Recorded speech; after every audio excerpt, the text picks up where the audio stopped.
Everyone talks about summer like it's supposed to be carefree. But if this season brings up money stress, body stress, family stress, or social stress, that's real too. Growth therapy can help with that. Whether it's your first time in therapy or your 50th, Grow makes it easier to find a therapist who fits you, not the other way around. They connect you with thousands of independent licensed therapists across the U.S., offering both virtual and in-person visits, nights and weekends. You can search by what matters, like insurance, specialty, identity, or availability, and get started in as little as 2 days. And if something comes up, you can cancel up to 24 hours in advance at no cost. There are no subscriptions, no long-term commitments. You just pay per session. Grow helps you find therapy on your time. Whatever challenges you're facing, Grow Therapy is here to help. Grow accepts over 100 insurance plans, including Medicaid in some states. Sessions average about $21 with insurance, and some pay as little as $0 depending on their plan. Visit growtherapy.com/booknow to get started. That's growtherapy.com/booknow. growtherapy.com/booknow. Availability and coverage by state and insurance plan. Hey there, it's Wayfair here, where delivery and setup are as easy as a few taps on your phone. You're relaxing in an old hammock, scrolling Wayfair's app, when you spot it, a brand new patio set. Next thing you know, Wayfair delivers it right to your patio and sets it up. Oh, you need a new grill too? All right, Wayfair's got you covered. With Wayfair's Room of Choice delivery and fast expert setup on qualifying orders, life gets a little easier.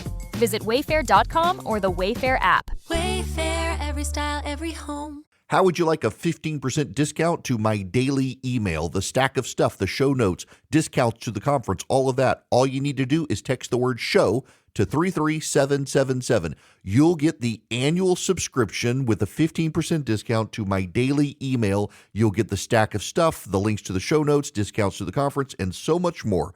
All you have to do is text the word show, SHOW, to 33777. Text show to 33777.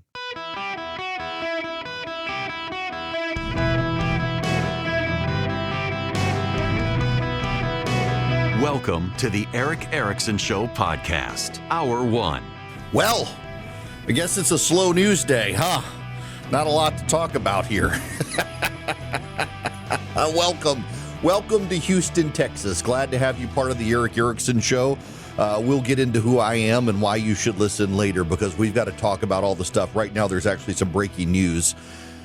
The United States Central Command has intercepted 2 missiles fired from Iran targeting American positions in Kuwait. Both missiles intercepted successfully. No American personnel harmed. Iran has now pulled out of negotiations with the United States, saying it refuses to have any further conversations and intends to seal up the Strait of Hormuz so that no oil or gas can get out of it. The United States has now targeted militarily positions inside Iran and also around the Persian Gulf, focusing on blowing up mining operations and others around the Strait of Hormuz. Oil prices are up now about $7. Brent crude at $97 as I'm speaking, and West Texas at $93. They've come down below $100, but headed back up. Exxon is warning that in the next few weeks they could get up to $160 a barrel unless swift action is taken. That's happening now. And while all of this is happening, we're watching the Graham Platner situation unfold. The Platner situation, y'all, it is glorious to watch. For years, we have had Democrats insist that they are better than Republicans. They would never support someone like Donald Trump. Now, this is where we are with Graham Platner, and I want to lay all of this out for you. Graham Platner is a man who has a Nazi tattoo. It's called the Totenkopf. It is the symbol that the guards at concentration camps wore. If you ever watch Schindler's List, when you see the Nazis who work at the concentration camps, they wear this skull symbol on their hats instead of a swastika. It is the symbol of the guards of the concentration camps who killed the Jews in the Holocaust. Graham Platner got that tattoo on his chest, and Democrats were fine with it. In fact, on Reddit threads in the past, Graham Platner acknowledged he got it and knew what it was. Only recently did he revise and say it was youthful indiscretion and he had no idea. Keep in mind, his youthful indiscretion was when he was in his 30s. I saw that the Bulwark kids are saying that he was in his 20s, and I've seen Democratic socialists say he was a teenager. No, he was in his 30s when he got the Nazi tattoo. He was in his 30s when he was on Reddit threads saying he fantasized about raping women and that women who are raped deserve part of the blame. He was in his 30s when Graham Platner decided to go back to Iran or Iraq repeatedly and talked about on Reddit how he enjoyed killing people. He was on Reddit in his 30s when he talked about using his leave to go to Southeast Asia to have sex with prostitutes. He was in his 30s when he was on Reddit talking about all the hundred other sordid bad things that he did. And he was newly married when he began having sexually explicit conversations with other women that his wife told the campaign about. You know, it's kind of funny. The story was a dozen women, and the Platner campaign defense, I'm not making this up, is it was a half dozen women, not a dozen women. And it was before they were married, he says, except we know it was after he was married. This is Platner, in his own words, defending this over the weekend with some actual rather incredulous members of the press who aren't really buying it. Well, hang on a second. Let me reroute this audio for you, because this is Platner in his own words. It really kind of is comedy gold to hear him in all this stuff. He cannot help himself. He is terrible defending himself when it comes to the situation. And the media just keeps asking him questions over and over about it, and he doesn't really have a good answer. And by the way, that they have sent his wife out to try to run defense for him, and his wife's not really good on defense about it. She seems to almost be a captive audience. And all of this is the lead up to even more damaging allegations that will be coming about Platner later. This is a drip, drip, drip. And it's worth noting all of this stuff is coming from Democrats. It is not coming from Republicans. Contrary to what the Democrats are saying right now, the opposition research is coming from in the House because they want to try to oust him, which I will get to. This is Platner. Well, that clip, the audio is not working right. That's the problem. I'm thinking it's on my end, and nope, it's the actual clip. Platner says that it's the media trying to rip him apart.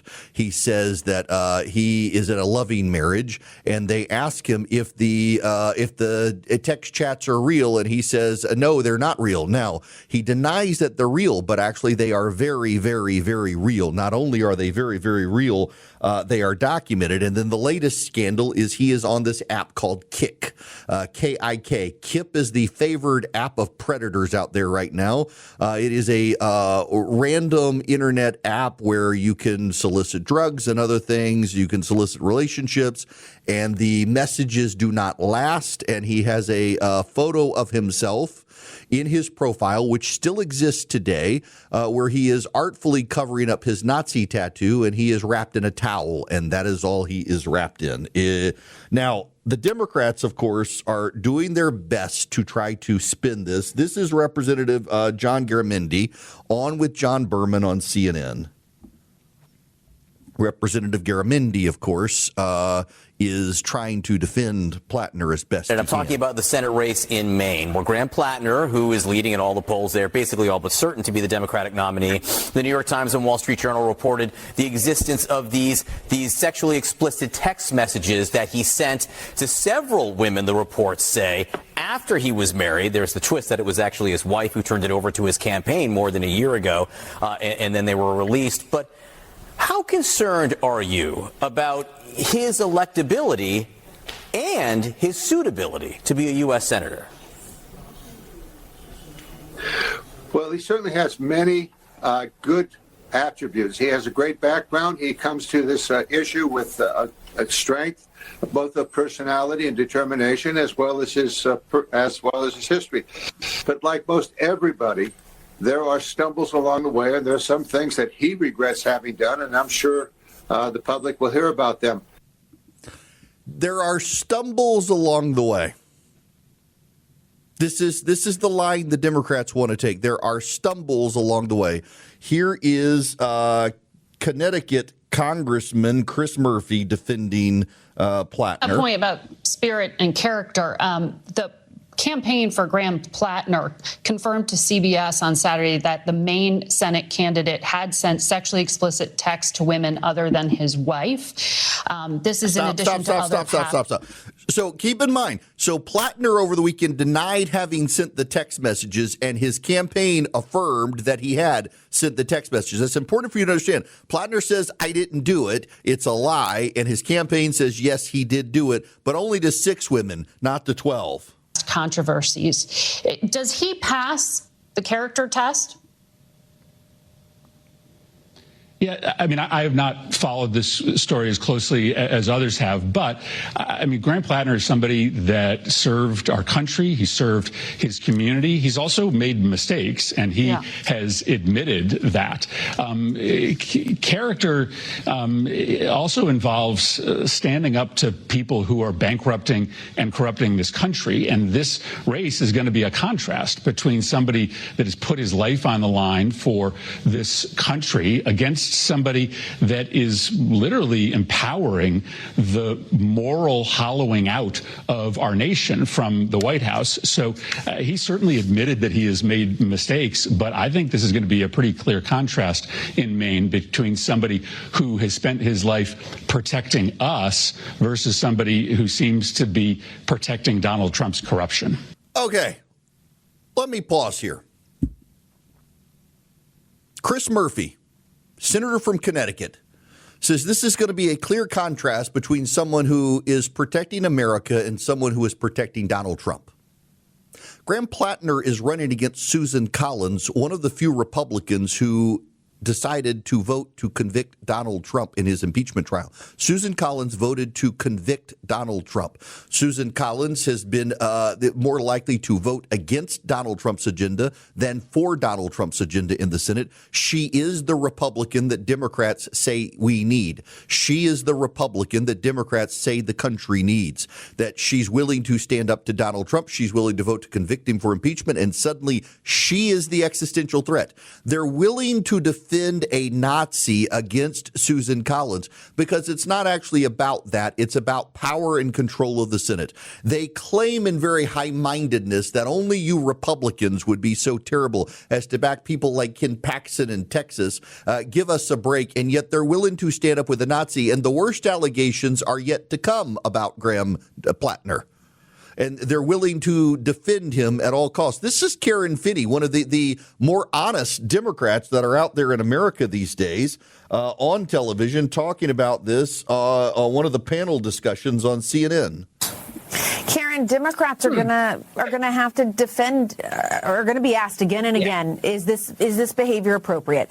Does he represent the Democratic Party? What are they going to say? So I think there's two pieces. It's interesting. We were just talking about Ken Paxton, Mr. Scandal Plague himself. So we're going to make the argument that it's about character. Let's be careful because we also have a president who is mentioned tens of thousands of times in the Epstein report. And I do worry that that may have lowered the bar across the country in how we view candidates. I'm concerned about this, and I think the Platner campaign should be concerned about this. They need to be sure that when they say there is nothing else, there really is nothing else, because it is that sort of drip of information that comes out that really can kill a campaign. I don't care whether you're Republican, Democrat, Independent. So his campaign, I would imagine, is in a posture where they are very seriously trying to go back through their own self-research to make sure that if there's anything else, that they put it out on their terms and not let it sort of come out, some other kind of way. One of the things that amazes me, this is the last thing I'll say, Jessica, candidates are so stupid sometimes because there is no such thing as a secret anymore. Yes, you want to run against Ken Paxton. By the way, I've had a number of Democrats try to drag me over Ken Paxton. As I pointed out, I haven't said a single thing of praise about Ken Paxton, not a single word. All I've done is criticize Ken Paxton and said I understand why people would vote for him against the freak Tallarico. The Democrats, however, have not taken the same tact on Platner. They've decided to defend him and wave it all away as useful indiscretions when he was in his 30s. They're actively defending a man with a Nazi tattoo, something I have not done about Ken Paxton. I can understand why people would vote for him over Tallarico, but I'm not going to waste my breath defending the man. He's a corrupt crook, and Platner is a Nazi-turned-communist, and there are worse allegations coming about him. This is Michael Smirkanish, a voice of reason on CNN this weekend over this whole situation. Massachusetts Congressman Jake Auchincloss called it disqualifying this week. I agree with Democratic Representative Auchincloss that but he's an outlier. More representative of the Democratic mainstream is Elizabeth Warren, who endorsed Platner, effusively calling him the real deal.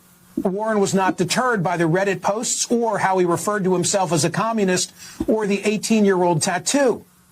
It's the same Elizabeth Warren who eviscerated Michael Bloomberg, you'll remember, on a debate stage over NDAs signed by women who settled claims against him. And the same Elizabeth Warren who flagged Pete Hegseth's Christian tattoos as a potential disqualifier. Nazi-linked tattoo on a Democrat? For that, there's a workaround. Because Platner might beat Susan Collins in Maine, and Platner proved that he's got the right stuff at many a candidate forum, stating the following: I firmly believe if we get a Senate majority, it needs to be hearing time. We need to shut down the White House by subpoenaing everybody in every single day so that we stand in front of the Senate committees and make them explain to the American people what they've been doing. We very much need to use every lever at our disposal to shut down this administration. That's the blind spot. And it doesn't stop with Graham Platner. That's Michael Smirkanish on CNN. Yeah, all of the things they say are bad about Republicans, Platner has, and they're willing to defend him. They're willing to make excuses. They're not going to be able to make excuses when the next allegations come, and they're coming. One of the tie-ins to the Platner situation, Tallarico and others, is the Democratic Socialists of America and the young people tied to the DSA. Morris Katz, you're going to hear a lot about him. He's a political consultant. He got a lot of fawning media coverage, in large part because he has famous parents, and that's kind of the common tie-in. A lot of the voices of some of these people you see on television, where's Molly Young Fast or this Morris Katz guy or others, they come from well-to-do New York families with lots of ties into the media.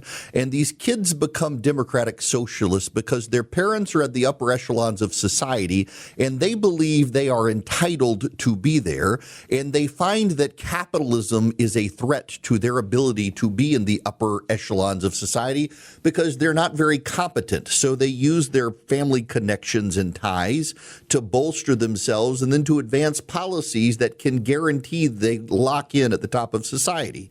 Zoran Mandani's political media strategist, Morris Katz, is also Graham Platner's media strategist. And I have no doubt that the PR campaign wooed the Pod Saves America bros who were on the Obama team, who were doubling down in defense of Graham Platner, the Bulwark crowd and the like. And all of these people believe themselves to be entitled to their position in life. And they view capitalism and competition as a threat to their position in life. They believe themselves to be downwardly mobile, and the Democratic Socialist Party in the embrace of communism and the candidates who advance it are their way to lock in their position at the top. The elite protect the elite. And when your children are bums and trash, the way to protect them is to elevate communist candidates, because in communism, there is always a protected elite. In capitalism, the elite can be crumbled through the creative destruction of the marketplace. Not so with the communists, which is why so many of the privileged elite children become communists, because it's a way to protect their elite status. Now, I want you to protect your good night's sleep with Perfectly Snug. Go to perfectlysnug.com/Eric. Get this mattress topper. I visited my parents in Louisiana over the weekend. I stayed in an Airbnb. The mattress was garbage. I did not get a good night's sleep, and it was ridiculously hot. And all I thought was, I need my Perfectly Snug mattress topper. It is like an air conditioner for your bed. It has fans that blow cool air through the mattress topper or heat up in the wintertime if you want to stay warm, and it just works brilliantly. You go to perfectlysnug.com/Eric. You can save up to $280. Y'all, I actually genuinely love this product. They're advertising because I sought them out. They sent me one of these things. I wanted it because I'd been looking at one that was thousands of dollars. I was like, I'm not paying that much, particularly when it circulates water. I'm going to be up in the middle of the night wet in the bed. And I found this one, and it's just fans, and it blows cool air, and it works, and it's so well priced, and it's not going to leak and cause problems. Perfectlysnug.com/Eric. You can set it to turn on automatically in the night and adjust throughout the night. It's great, and it has multiple zones, so you and your spouse can have different zones. One can be hot, one can be cold. Perfectlysnug.com/Eric. Perfectlysnug.com/ERICK. It is well built. It's great. You'll get a great night's sleep. Welcome back. It's Eric Erickson here, 877-973-7425. If you wish to be on the program, this is my birthday week. And during my birthday week, I always like to highlight good nonprofits. In lieu of a birthday present, every day this week I'll be highlighting a nonprofit that I know and like and support myself. And I always start with Help the Persecuted. My friend Josh Youssef runs it. We were in seminary together. And the reason I love it is, having grown up in the Middle East, understand the plight of Christians in the Middle East. And Help the Persecuted helps persecuted Christians globally, but with a heart towards the Middle East and North Africa. If you're a Muslim and you convert to Christianity, it's the death penalty in most Islamic states. A number of years ago in the first Trump administration, a direct descendant of Muhammad converted to Christianity, and the nation of Iraq ordered his death, and he was spirited out of the country by Help the Persecuted with help from the Trump administration, and his life was rebuilt elsewhere. They help teach job skills to Christians who would otherwise be thrown out of their jobs. And they share the gospel and build community with these recent converts who are willing to die for their faith in ways a lot of Western Christians would not be. And Help the Persecuted helps them. If you're interested in helping Help the Persecuted, text donate to 33777. They're the first link. Help the Persecuted. Text donate to 33777. Now, I got to tell you, if you didn't know that you woke up gay today, today is the first day of Pride Month, and major corporations across America usually wake up gay today and are gay for 30 days and then go back to being straight. And it didn't happen. I think Major League Baseball, obviously soccer, but most corporations didn't flip the gay switch today. And I think it's a sign of the times. I'm kind of surprised by it. The liturgical calendar of the secular left has gone from revolving our nation's holiday calendar around Christian events to around gay events. So you get Trans Pride Month and Trans Awareness Day, which used to be Easter. You get Pride Month, and then at the end of the year, when most of the world celebrates Christmas, it's some other gay holiday. And the secular left just has decided to embrace this, despite most Americans finding it kind of weird. But that's where we are. And the secular left, of course, has embraced a guy like James Tallarico in Texas, who he's outed his girlfriend, and it turns out she likes to hang out at gay bars. And Graham Platner in Maine. I'll tell you what's happening here, just so you understand before we get into the deep dive here. If you will recall, after the 2024 election, I got a note from a very prominent Democratic strategist who was tied to the Obama campaign. He said the problem for the Democratic Party is that they are now controlled by neurotic white women of privilege and gay men. And he's not wrong.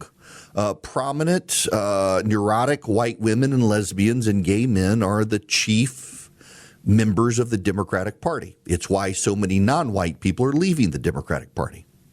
And the neurotic white women and the gay men realize that the Democratic Party has a problem connecting with normal men.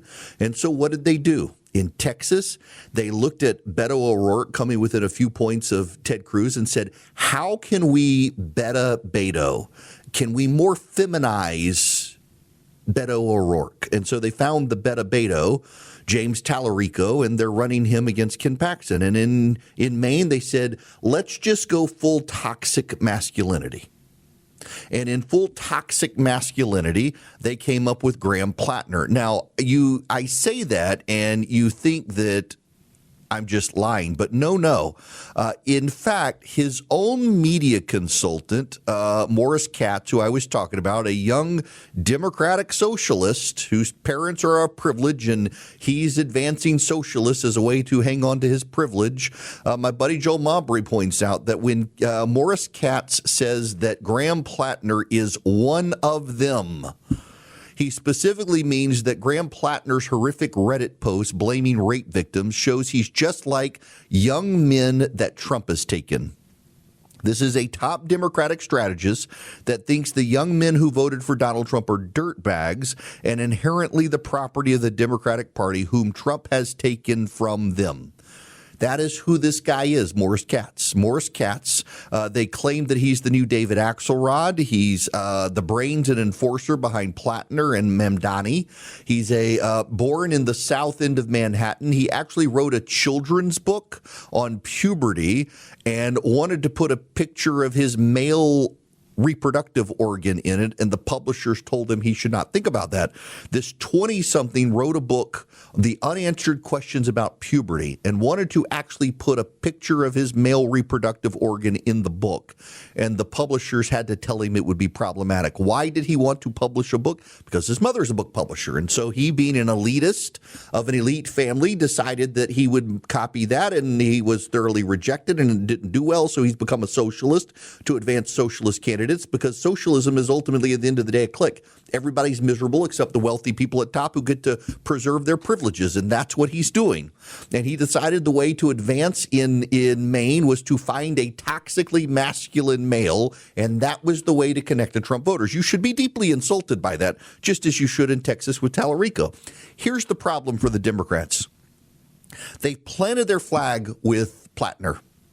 The Bulwark kids are all in on him. They've even run stories about him running for president in 2028. He has a Nazi tattoo, knowingly got a Nazi tattoo, knowingly kept the Nazi tattoo until he decided to run for the United States Senate, has Reddit threads about fantasizing about rape and justifying rape and wanting to kill Americans and relishing killing other people. He joined Blackwater, which is a big no-no for the left, but they're giving him a pass. He's talked about using his leave time to engage with prostitutes in Southeast Asia.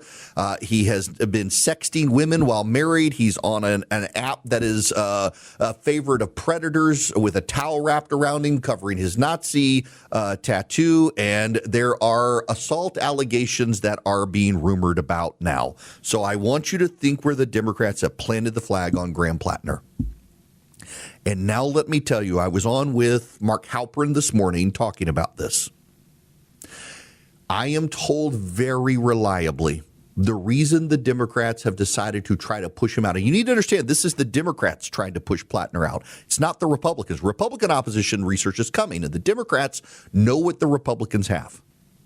Graham Platner was forced out of his elite private school and then had problems of the same pattern in college, where young women have accused Platner of behaving inappropriately to them, allegedly. And that's the key here. Right now, it's allegations and whispers of rumors. And that has the Democrats panicked because they're doubling down on Graham Platner now so that when the really bad allegations that Graham Platner might have done inappropriate things to women who did not want those things done to them, they can say, this is a bridge too far. We can't be like Donald Trump. We can't be like the Republicans. We must leave Graham Platner, because the Democrats have built Donald Trump is making millions of dollars off of Democrats who accuse him of rape. He was found not to have committed rape against E. Jean Carroll, and yet Democrats continue to accuse him to have done it. And Donald Trump keeps suing him for defamation. And by the way, you accuse even a famous person of a felony, they get to sue you and they will win. And that's why Donald Trump keeps winning when they claim that he raped E. Jean Carroll, which a jury found he had not done.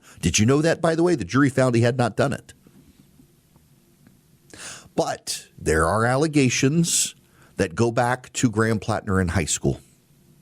And before the Democrats say, well, that was high school, they would cancel any Republican where that happened in high school, but also the allegations followed him into college. And now you have the sexting while he's married, sending sexually explicit messages and probably pictures of his male reproductive organs. I guess that's why he and his Morris Katz guy get along so well. They both take pictures of their junk. And Platner, at least, sends the pictures to the women, and the women have come forward. And, their first tactic was to blame his strategist who quit the campaign. Think about this. A Democratic strategist, and Democratic strategists are risk adverse because of the cancel culture on the left. The fact that Democratic strategists who quit Platner's campaign are sounding the alarm on this means they know there's more coming. And the Republicans have it. Republicans typically wait to drop their dirt until August. The Democrats are doing it now because on July 13th, that's the drop dead window for the ballot in Maine. The Democrats can replace any candidate by July 13th. That candidate can drop off the ballot and their name will not appear on the ballot, and the Democrats get to handpick, without a primary, get to handpick a replacement. They've decided now to escalate the drumbeat since they found the loophole on Platner and how to get him off the ballot. They know he's going to win next week. Janet Mills's name will still be on the ballot even though she dropped out. The primary is June 9th. Janet Mills will undoubtedly get more votes now than she would have otherwise gotten, and that will be a sign of Platner's weakness. The Democrats are desperate to win in November. They want to beat Susan Collins, of all people, in Maine, and so they will use Janet Mills' stronger showing in this opposition research to begin to drip out the rest of the opposition research that will lead to possible allegations that Platner possibly sexually assaulted young women. I'm saying possibly because I'm covering myself. Again, you can't accuse someone of a felony, even if they're famous. But that's what the allegations are headed towards. And allegedly, these young women are speaking to the Republicans because they're deeply concerned about it. And the Democrats are hoping they will speak to them so they can get all this stuff, if it's true, out the gate and push Platner out of the race. Now, there's a problem for the Democrats here. Platner is being backed by the Democratic Socialists of America, who are wearing the Democratic Party like a skin suit and taking it over from the inside. That podcast live streamer, Twitch guy, Hassan Piker, was open about this last week. I can't play the audio. There's so much profanity in it. But Hassan Piker was essentially saying the Democrats hate you and we hate the Democrats, but they're easy for us to co-opt. We're going to get into the Democratic Party and take them over, and we're going to advance the Democratic Socialist agenda through the Democratic Party. That's what Graham Platner is doing. His consultant Morris Katz is doing, and all these other people. And they've hitched their wagon to Graham Platner. They're not going to walk away from a man accused of sexual assault. They're not going to walk away from a man with a Nazi tattoo. They're not going to walk away from a man accused of all sorts of things. And it's just going to keep getting worse for them. Mike Pence was on TV this weekend. He had a great line. I wish I could find it. I couldn't find it, but he said it. He said the Republicans may have lost their way, but the Democrats have lost their minds. And he's absolutely right on that. He's absolutely right. And the drip, drip, drip is coming on this stuff. This is David Urban on CNN. I mean, there's got to be a limit. To be clear, it's the voters of Maine who thus far have chosen Graham Platner. I mean, there was a very robust candidate in Janet Mills. She was getting absolutely trounced in the polls, couldn't raise money, and dropped out. So it is. But just come out and say what the allegations are terrible. If this were a Republican, you would be beating the hell out of the person. Donald Trump is the president of the United States who's in the Epstein files with allegations from. Wait a minute. This is the thing. Hold on. Just quickly. It's the sanctimony, not from you personally, right, Urban, but the sanctimony from Republicans who have embraced and allowed Donald Trump to completely remake their party and have rolled over as he's done it. It's a little tough to stomach. So it's So it's a little tough to stomach because these are the Republicans. So essentially, they're willing to stoop to the level they said they wouldn't stoop, which was the Republican level. That's their justification. And notice the Epstein files keeps coming up. Donald Trump is in the Epstein files thousands of times. You know why? Because other people were talking about him in the Epstein files. That's why they leave that point out. It's clearly a coordinated talking point for the Democrats. You got John Ossoff in Georgia on the campaign trail talking about the Epstein class. This is a coordinated talking point by the Democrats to try to tie Donald Trump to the Epstein files, despite all the showings that there was nothing untoward. And despite the showing, Donald Trump's one of the people who reported Epstein to the authorities as possibly being a creep. Doesn't matter. That's what they're going to do. They're going to say Epstein. When the next allegations drop on Platner, are they still going to do that? See, here's what's going to happen. And I want you to understand what's going to happen. There are more allegations coming about Graham Platner. This is the beginning, not the end. And the ultimate allegations against Graham Platner involve forms of abuse. And every allegation leads to it in the sign of his character. He got a Nazi tattoo of the people who ran the death camps, and he knew about it and defended it. He said women deserve part of the blame when they were raped. He fantasized about rape. He said to this day he still self-pleasures in porta potties thinking about things like that because that's what he did when he was in the Marines. He has justified sleeping with prostitutes in Southeast Asia. He has talked about his love of killing people, and that's why he joined the military multiple times to go kill people. He has said American soldiers deserve to be killed by our enemies in the Middle East. He has sexted women while married. He has been on a site known to be a site that predators use with a towel wrapped around him. All of these things lead to the coming allegations, and the Democrats, before those allegations are coming, are planting their flags saying, this is our guy, this is our guy. And I want you to remember that none of these allegations were enough to get the Democrats away from him. For when those new allegations do surface and the Democrats finally decide this is a bridge too far, the Nazi tattoo should have been a bridge too far. All of these other things should have been a bridge too far. And it's been a warning sign of the allegations yet to come. And the Democrats have decided, no, but Trump. We can stand with this guy because of Donald Trump. And watch them scramble when the big allegations finally show up. This hour of the program brought to you by Van Allen Golf, ALLEN. Text golf to 33777. I'll send you a link. If you're into golf, Father's Day is coming up, people. Great time to get your dad a Van Allen Golf putter. If you text golf to 33777, I'll send you their link and also a link to Golfer's Journal. Another great gift for anyone in your family that loves golf. Found the Mike Pence clip. I got to play the Mike Pence clip here.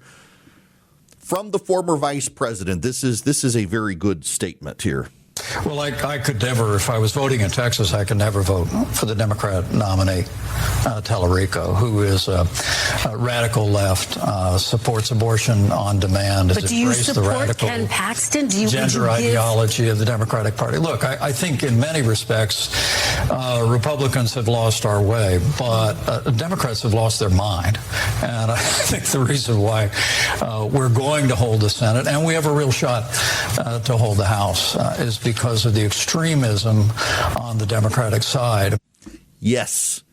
That's the thing that Democrats don't understand. They decided that they wanted to try to attract men to their party, so they got an effeminate Beto O'Rourke in Texas to run who wants everybody to be vegan and says things like cisgendered and what does he love? Trans kids. And then in Maine, you've got an abusive Nazi sex predator running because they interpreted Trump's voting masculine base as toxically masculine and decided to go find the most toxically masculine male they could get to run. And in Michigan, they've got a guy who's a terror sympathizer. In New Jersey, they've got a guy who volunteered for Al-Qaeda. This is the Democratic Party. Republicans have lost their way going with people like Ken Paxton, who I have no intention of defending, but the Democrats have totally lost their minds and don't deserve to hold power until they find their minds again. I don't have to say nice things about Paxton or defend him, but I can tell you there's no way I as a Christian would vote for a heretic like Tallarico in Texas. Now, let me tell you about Incogni. They want to protect your identity online. Go to incogni.com/Eric today. Data brokers sell your identity online. I dare you, go to the internet, go Google, put in your name and your phone number, and you'll be amazed at the information that's out there. The car you own, the house you own, the value, maybe in the prescriptions you take. And the data brokers sell that to insurance companies, to telemarketers, to credit card solicitors, to the loan people, to the extended warranty people. And Incogni makes the data brokers take it all down to protect your privacy. Go to incogni.com/Eric today. Save up to 60% from Incogni. Incogni.com/ERICK. They've taken my information off over 350 websites now. Some of them put it back up a month after they heard from Incogni. Incogni followed up and sent them another takedown notice. They follow up repeatedly to make sure your data stays down. Incogni.com/Eric. INCOGNI. Incogni.com/ERICK.